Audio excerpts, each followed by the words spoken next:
नमस्कार विद्यार्थियों। पिछली ई क्लास में हमने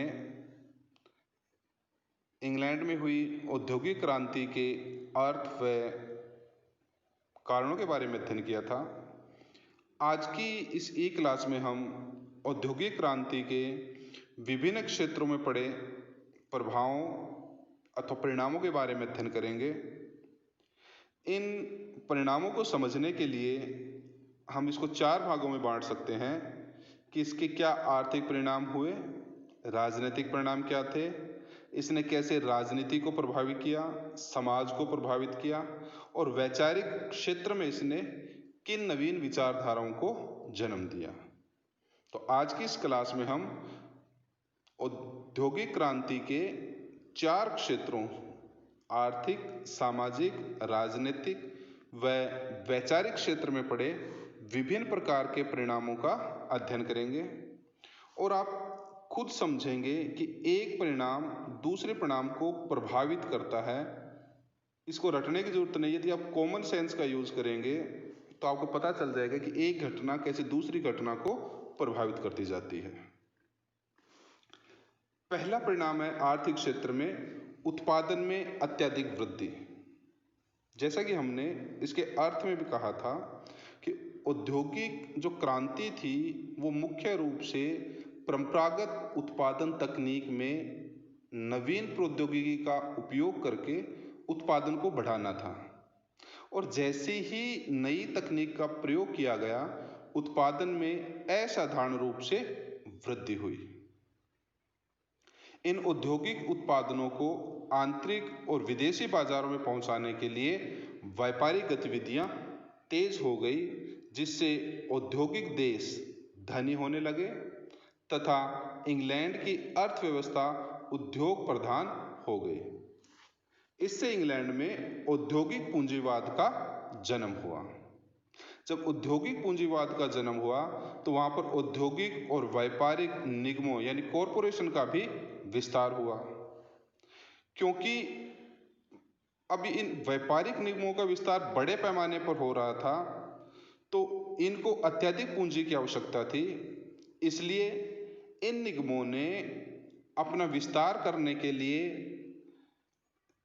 जॉइंट स्टॉक कंपनियां बनानी शुरू की तथा पूंजी की प्रतिभूतियां यानी सिक्योरिटीज शेयर बेचना शुरू कर दिया, जिससे उत्पादन की अवधारणा वृद्धि ने जिसने एक नई आर्थिक पद्धति को जन्म दिया।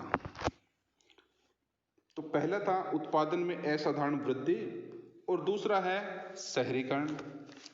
हमने पहले पढ़ा था कि कृषि क्रांति के कारण गांव में लोग बेरोजगार हो गए थे तथा रोजगार की तलाश में वो शहरों की ओर पलायन करने लगे थे, क्योंकि शहरों में बड़े बड़े उद्योग स्थापित होने से वहां रोजगार की संभावनाएं बढ़ गई थी। इससे ग्रामीण क्षेत्रों में और अन्य क्षेत्रों में कुटीर उद्योगों का पतन हुआ तथा शहरीकरण की प्रक्रिया तेज हो गई। जो नए शहर थे वो अधिकतर उन औद्योगिक केंद्रों के आसपास विकसित हुए जो लोहे, कोयले आदि की उपलब्धता वाले स्थानों के निकट थे। नए नगरों का उदय विभिन्न प्रकार के नगरों के रूप में हुआ, जैसे व्यापारिक केंद्र के रूप में, उत्पादन केंद्र के रूप में और बंदरगाह केंद्र के रूप में। औद्योगिक क्रांति के कारण शहरीकरण की प्रक्रिया केवल इंग्लैंड तक सीमित नहीं रही, बल्कि यूरोप के जो अन्य देश थे वहां पर भी इसका विस्तार हुआ। इस प्रकार अब जो शहर थे वो किसी राष्ट्र की अर्थव्यवस्था का आधार बनने लगे। औद्योगिक क्रांति ने आर्थिक क्षेत्र में आर्थिक असंतुलन को पैदा किया, क्योंकि औद्योगिक क्रांति के कारण विकसित और पिछड़े देशों के मध्य आर्थिक असमानता की जो खाई थी, जो गैप था, वो बढ़ता गया। औद्योगिक राष्ट्र अविकसित राष्ट्रों का शोषण करने लगे, जिसके कारण आर्थिक साम्राज्यवाद का नवीन युग प्रारंभ हुआ। इससे अंतर्राष्ट्रीय स्तर पर औपनिवेशिक साम्राज्यवादी अर्थव्यवस्था या व्यवस्था मजबूत हुई। औद्योगिक क्रांति के बाद राष्ट्रों के मध्य पारस्परिक आत्मनिर्भरता बहुत अधिक बढ़ गई, जिससे एक देश में घटने वाली कोई महत्वपूर्ण घटना दूसरे देश को भी प्रभावित करती थी। इससे अंतर्राष्ट्रीय क्षेत्र में आर्थिक तेजी व मंदी का युग प्रारंभ हुआ। जैसा कि छात्र जानते हैं कि 1929 की जो विश्वव्यापी आर्थिक मंदी थी, उसने संपूर्ण विश्व को प्रभावित किया था। अब चूंकि आर्थिक गतिविधियां बढ़ रही थी, इसलिए इन आर्थिक गतिविधियों को सुगम रूप से संचालित करने के लिए मुद्रा और बैंकिंग प्रणाली का भी विकास हुआ। अब उद्योग व व्यापार में बैंक और मुद्रा की भूमिका महत्वपूर्ण हो गई। बैंकों की स्थापना से मुद्रा का लेन देन पहले की तुलना में सुगम हो गया तथा जो आधुनिक पद्धति है व्यापार में लेन देन करने की, जैसे चेक और ड्राफ्ट, उनका प्रयोग बढ़ गया तथा धातु मुद्रा का स्थान कागजी मुद्रा ने लेना शुरू कर दिया। काफी बड़े पैमाने पर उसका प्रचलन हुआ। ये मैंने पहले भी डिस्कस किया था कि औद्योगिक क्रांति के कारण कुटीर उद्योगों का बड़े पैमाने पर विनाश हुआ। लेकिन यहाँ पर एक ध्यान रखेंगे छात्र कि औद्योगिक देशों में कुटीर उद्योगों के विनाश से जो लोग बेरोजगार हुए थे, उन लोगों को नवीन उद्योगों में विकल्प के रूप में रोजगार प्राप्त हो गया, जबकि जो भारत जैसे उपनिवेश थे वहां पर उन्हें वैकल्पिक रोजगार की व्यवस्था नहीं हो पाई। जैसे भारत में जो विउद्योगीकरण हुआ, उसके पश्चात कृषि के ऊपर भारतीय जनसंख्या का बोझ बढ़ गया तथा भारत की स्थिति दयनीय बनी। औद्योगिक क्रांति ने मुक्त व्यापार को भी प्रोत्साहित किया। मुक्त व्यापार का मतलब होता है कि सरकार द्वारा व्यापार पर न्यूनतम नियंत्रण स्थापित करना, उसको संरक्षण न देना। 1813 के चार्टर एक्ट के द्वारा इंग्लैंड की सरकार ने ईस्ट इंडिया कंपनी के व्यापारिक एकाधिकार को भी समाप्त कर दिया था। फिर आगे हम देखते हैं सामाजिक परिणाम। आर्थिक परिणामों के पश्चात सामाजिक परिणामों के अंतर्गत हम ये देखेंगे कि समाज में किन नवीन वर्गों का उदय हुआ, उन वर्गों की स्थिति क्या थी और इसने समाज को कैसे प्रभावित किया। औद्योगिक क्रांति के परिणाम स्वरूप 3 नए वर्गों का जन्म हुआ। प्रथम पूंजीपति वर्ग, जिसमें व्यापारी और पूंजीपति शामिल थे, जिसे बुर्जुआ वर्ग भी कहा जाता था। द्वितीय मध्यम वर्ग, जिसमें कारखानों के निरीक्षक, दलाल, इंजीनियर, वैज्ञानिक, शिक्षित वर्ग आदि शामिल थे। और तीसरा श्रमिक वर्ग, जो श्रम और कौशल से अपना उत्पादन करते थे। इन्हें सर्वहारा वर्ग भी कहा जाता था। मुख्य रूप से संघर्ष 2 वर्गों में था, पूंजीपति वर्ग और सर्वहारा वर्ग। इन नवीन वर्गों के उदय ने समाज में सामाजिक असंतुलन की स्थिति उत्पन्न की, क्योंकि जो नवीन पूंजीपति वर्ग था वो आर्थिक क्षेत्र में भी नहीं अपितु राजनीतिक क्षेत्र में भी प्रभावी हो गया। ब्रिटिश संसद में उसका वर्चस्व था। दूसरी तरफ मध्यम वर्ग अत्यधिक महत्वाकांक्षी था और वह सत्ता प्राप्ति का इच्छुक था। इसलिए वह अपने हितों की रक्षा के लिए श्रमिक वर्ग को साथ लेकर उच्च वर्ग को नियंत्रित करने का प्रयास करने लगा। 1832 के एक्ट के तहत इंग्लैंड में औद्योगिक सुधारों का महत्वपूर्ण कार्य किया गया।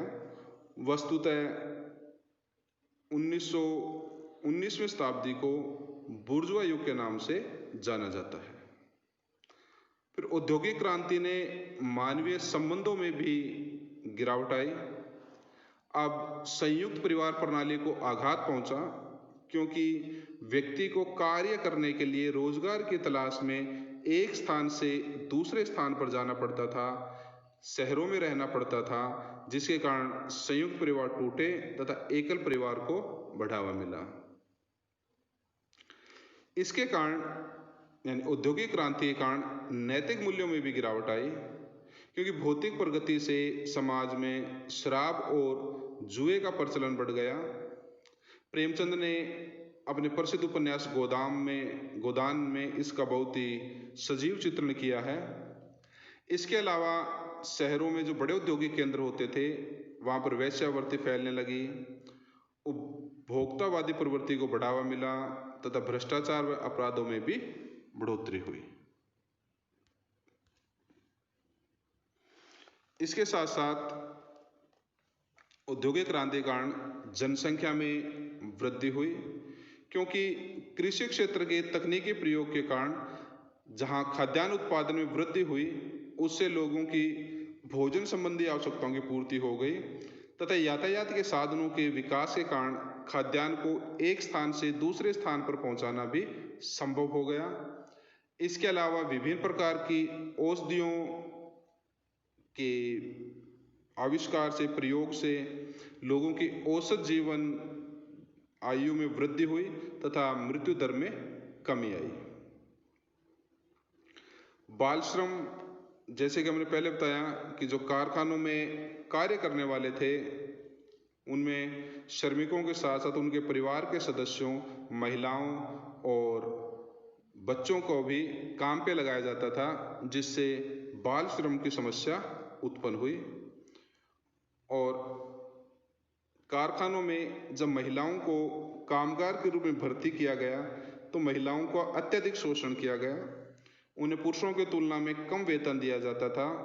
धीरे धीरे महिलाओं की ओर से अधिकारों की मांग उठने लगी, उनमें राजनीतिक चेतना जागृत हुई तथा इसने महिला आंदोलनों को जन्म दिया। दो परिणाम, आर्थिक और सामाजिक परिणामों के पश्चात आता है राजनीतिक परिणाम।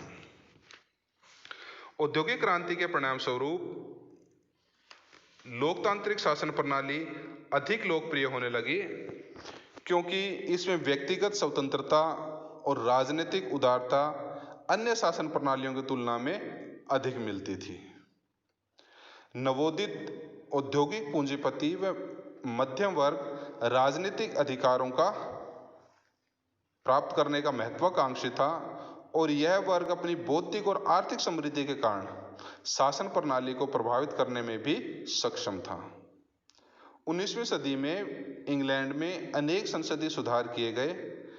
इस प्रकार औद्योगिक क्रांति से उत्पन्न नवीन वर्गों के प्रभाव के परिणाम स्वरूप राजनीतिक सत्ता सामंतों के हाथ से मुक्त हुई। औद्योगिक क्रांति ने अंतर्राष्ट्रीय राजनीति को भी प्रभावित किया। इसके कारण अंतर्राष्ट्रीय स्तर पर अनेक प्रकार के गुटों का निर्माण होने लगा, क्योंकि प्रत्येक राष्ट्र अपने आर्थिक हितों को सुरक्षित रखना चाहता था। इन स्वार्थों के कारण औपनिवेशिक प्रतिस्पर्धा बढ़ी, जिसकी चरम परिणति प्रथम विश्व युद्ध था। तो हम कह सकते हैं कि प्रथम विश्व युद्ध भी के लिए औद्योगिक क्रांति कहीं ना कहीं उत्तरदायी थी।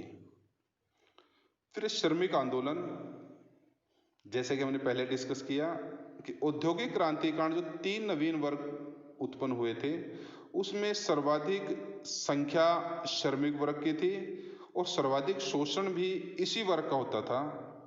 धीरे धीरे इन श्रमिकों में जागरूकता आई तथा उन्होंने अपनी कार्य करने की अवस्थाओं व जीवन स्थिति को सुधारने के लिए अपने आप को संगठित करना शुरू किया तथा विभिन्न प्रकारों की मांग को रखना शुरू किया।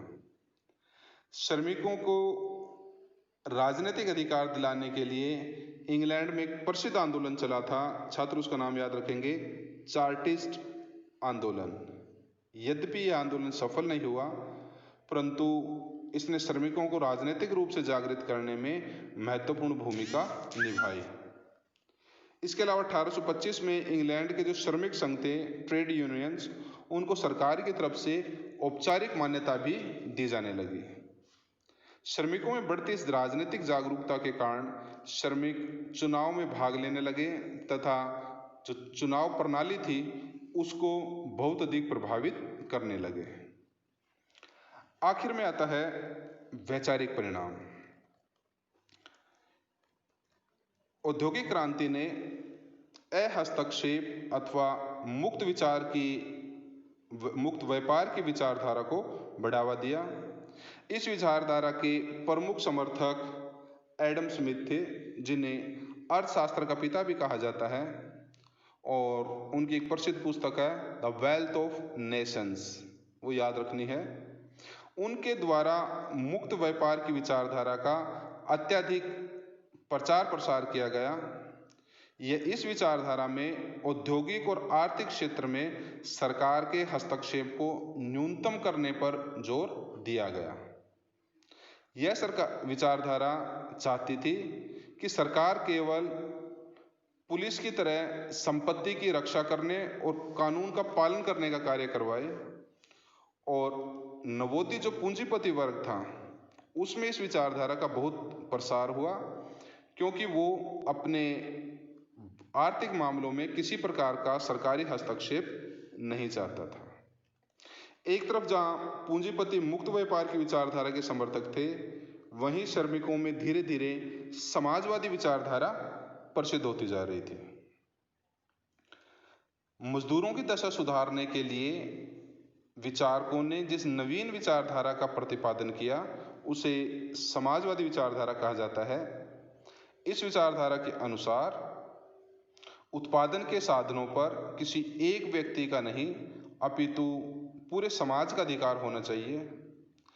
इसमें कुछ व्यक्तियों के नाम विशेष महत्वपूर्ण है, जिसमें ब्रिटेन के उद्योगपति रॉबर्ट ओवन, फ्रांस के सेंट साइमन और लुई ब्लांक। लेकिन ये काल्पनिक समाजवादी थे। वैज्ञानिक समाजवाद की स्थापना 1848 में कार्ल मार्क्स तथा फ्रेडरिक एंजल्स ने कम्युनिस्ट घोषणा पत्र जारी करके की, और उन्होंने ही औद्योगिक श्रमिकों को सर्वहारा वर्ग की संज्ञा दी। इन दो विचारधाराओं, लेसिज फेयर या मुक्त व्यापार की विचारधारा तथा समाजवाद की विचारधारा के अलावा कुछ अन्य विचारधाराएं भी प्रसिद्ध हुई, जैसे उपयोगितावाद, रोमांटिसिज्म, वैश्वीकरण आदि। तो इस प्रकार हम कह सकते हैं कि औद्योगिक क्रांति ने इंग्लैंड को विशेषकर तथा विश्व के अन्य देशों को भी आर्थिक, सामाजिक, वैचारिक रूप से अत्यधिक प्रभावित किया। धन्यवाद।